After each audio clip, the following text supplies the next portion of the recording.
नमस्कार. पंढरपूर पीपल्समध्ये स्वागत. उद्या 15 ऑगस्ट निमित्ताने कॉरिडॉर बाधित कृती समितीने एक दिवसीय लक्षणीय उपोषणाचा इशारा दिलेला आहे प्रशासनाला. ह्या उपोषणाची दखल नाही घेतली, पुढे जाऊन चक्री उपोषण व आमरण उपोषणाचा इशारा प्रशासनाला देण्यात आलेला आहे.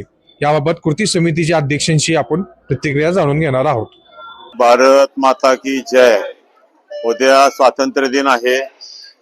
स्वातंत्र्य दिनाच्या मुहूर्तावर आम्ही आमची व्यथा आणि वेदना सर्व जगापुढे मांडण्यासाठी पंढरपूर कॉरिडॉर विरोधी लोक पंढरपूर तीर्थक्षेत्र बचाव समितीच्या वतीने या ठिकाणी लाक्षणिक उपोषणाला बसत आहोत. आजपर्यंत आम्ही शासनाकडे अनेक मार्गाने आमचे निवेदन, आमच्या विनवण्या, आमच्या प्रार्थना केल्या, परंतु शासन अजिबात बघायला तयार नाही.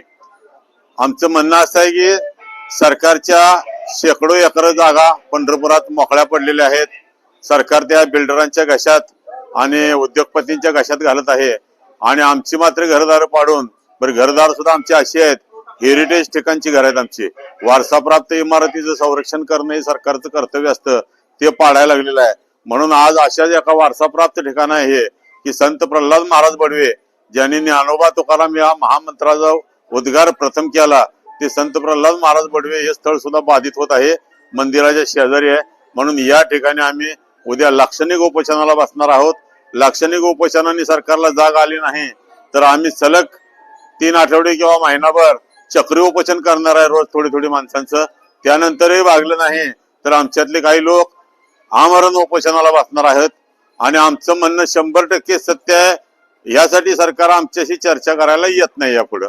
तर उद्या आमच्या सर्व या उपोषणाला आपण सर्व मंडळींनी सहकार्य करावं असं मी आवाहन करतो.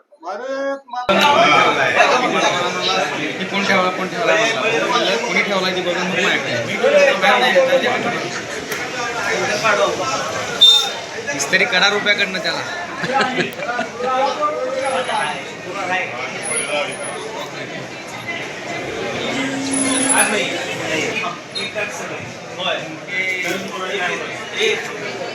बरोबर आहे का रे? ठीक आहे, 4-5 स्कीम आहे. हा